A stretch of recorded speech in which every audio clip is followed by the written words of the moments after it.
안녕하세요. 시네실 편집장 주성철입니다. 오늘의 빅스타는 영화 어린 의뢰인의 배우 이동희 씨와 함께합니다. 네, 안녕하세요. BTV 시청자 여러분 반갑습니다. 어린 의뢰인으로 돌아온 배우 이동희입니다. 안녕하세요.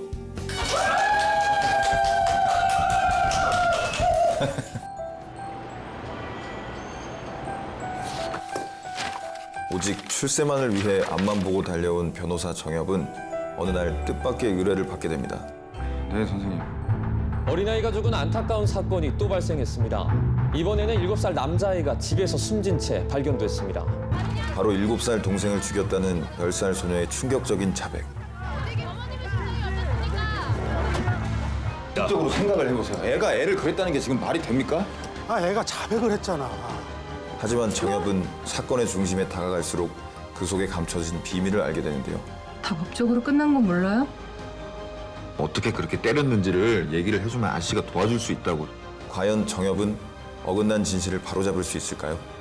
엄만 죽어도 널 버리지 않을 거야. 나 한 번만 도와줘. 내가. 아저씨가 너희들한테 정말 미안해. 이 아이는 내가 만났던 가장 어린 의뢰인이었습니다.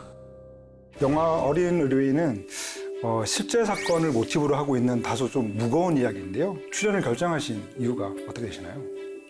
그동안 읽었던 시나리오들보다 그 일 마주했을 때 어떠한 선택을 했을 것인가에 대한 저 자신한테 그런 질문을 많이 하다 보니까 누군가 해야만 한다면, 제가 그럴 수 있다면, 좋은 어떤 기회가 된다면 그런 마음을 가지고 좀 하고 싶었던 작품이었던 것 같아요. 이 영화에 나오는 정엽이라는 인물도 자신이 어떻게 설정해 놓은 어떤 목표를 위해서 노력을 통해서 이제 성취를 해내는 그런 인물인데요. 그런 인물이 이제 그러한 사건을 마주하였을 때 드는 감정이란 어떤 것일까를 좀 조명해보는 그런 영화인 것 같아서요. 그런 부모 밑에서 태어난 애들이 있어요.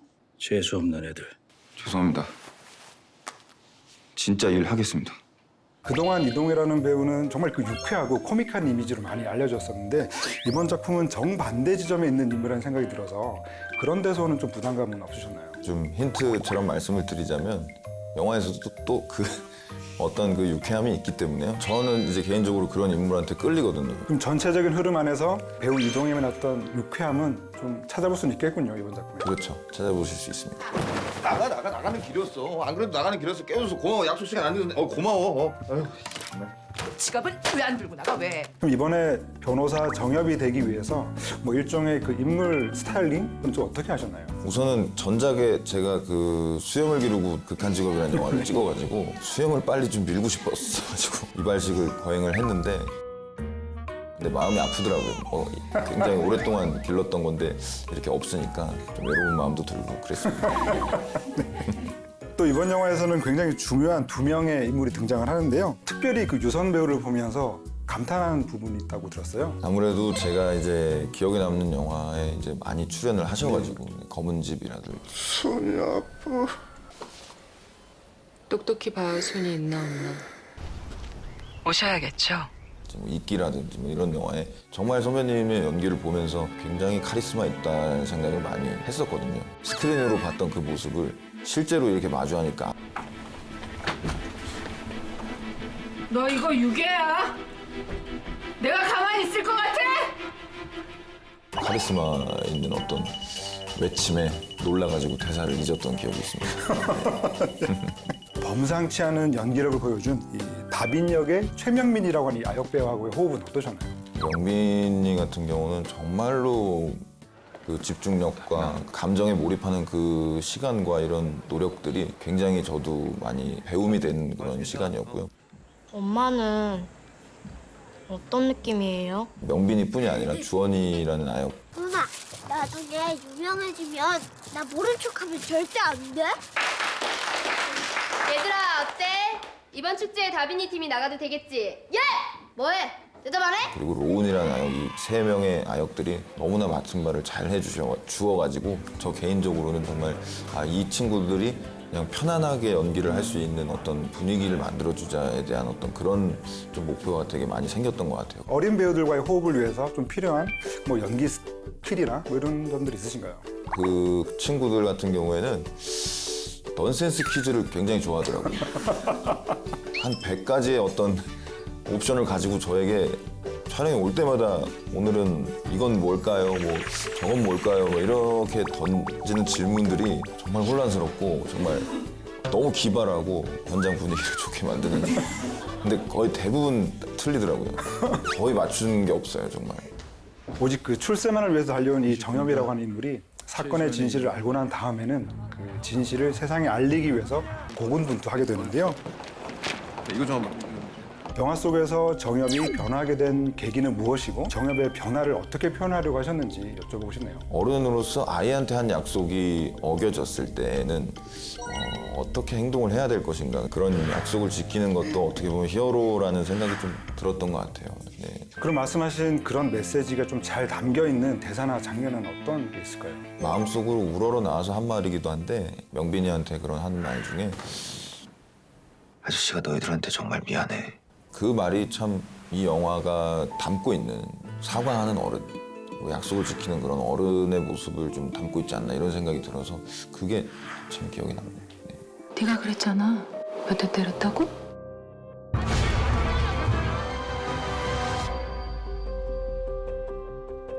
다 법적으로 끝난 거 몰라요? 아저씨 좋은 아저씨라고 했지?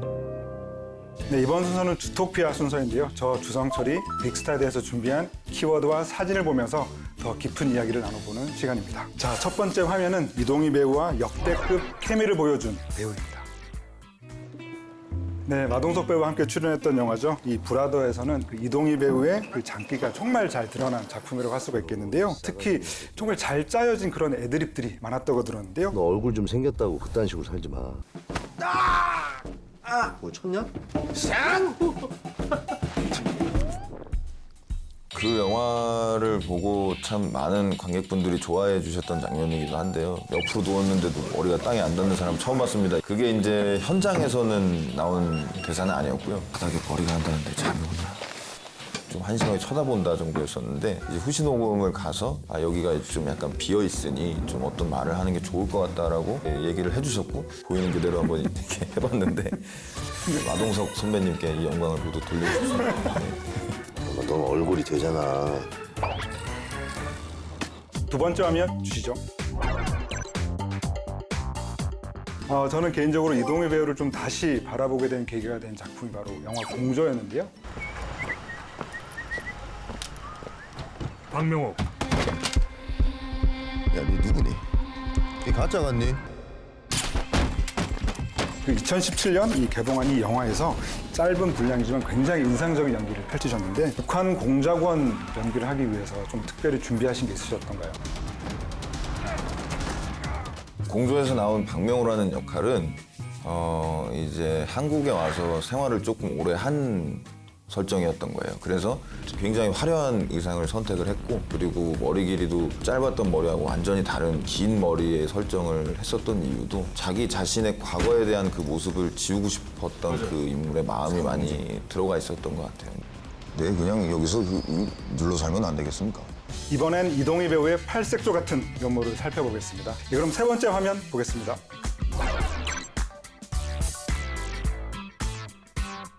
베테랑에 이어서 이 극한 직업이라는 작품으로 천만 배우에 등극하셨는데요. 그때 소감이 어떠셨나요? 말이 되는 일인가 싶은 정도로 참 대단한 사랑을 받았기 때문에 당연히 얼떨떨하고 너무 감개무량한 마음이지만 좀 조심스러운 마음이 많이 들더라고요. 강력반이 마약반 할 일까지 다 했네. 그럼 니들 존재 이유는 뭐냐? 이 해체 위기에 몰려있는 마약반이 치킨집을 위장 창업하면서 벌어지는 이야기를 그린 이 극한 직업이라는 작품에서 이 이동희 배우는 가장 정상적으로 보이는 영호라고 하는 인물을 연기를 하셨는데요. 왜 전화 안 받냐고? 바쁘니까. 뭐 류승룡 배우처럼 뭐 재미있는 뭐 특별한 대사가 있다라던가, 지금까지 이런 맛은 없었다. 이것은 갈비인가 통닭인가? 예, 수원 왕갈비 통닭입니다. 수납증. 혹은 진선규 배우처럼 아예 캐릭터 자체가 웃긴 경우가 아니어서 이거 뭐 언제 뜰지도 모르는데 떴어! 오! 평범한 대사로 이렇게 웃음을 전달하는 이동희 배우의 능력에 저는 굉장히 놀랐었는데요. 그런 노하우가 좀 궁금합니다. 감히 제가 뭐 노하우를 말씀드릴 뭐 그런 위치가 안 돼서. 예. 근데 이제 저기에 좀 많이 집중을 했던 것 같아요. 이 사람들이 너무 이렇게 조금 황당한 말들, 황당한 제안들을 하고 막 엉망진창인 어떤 그런 느낌을 내고 있을 때 그걸 바라본 관객의 심정은 어떨까에 대한 그 마음을 가졌더니 자연스럽게 그 영호의 어떤 리액션이 많이 나왔던 것 같아서 그 부분이 좀 주요하지 않았나라는 생각을 한번 해봤습니다. 왜 자꾸 장사가 잘 되는데?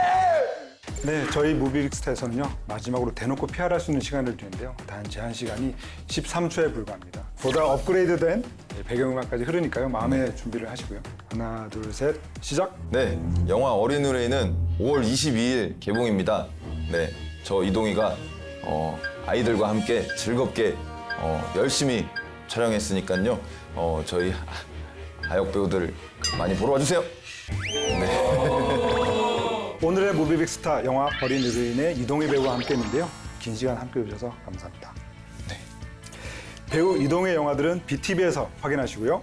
영화 어린 의뢰인도 많이 기대해 주세요. 감사합니다.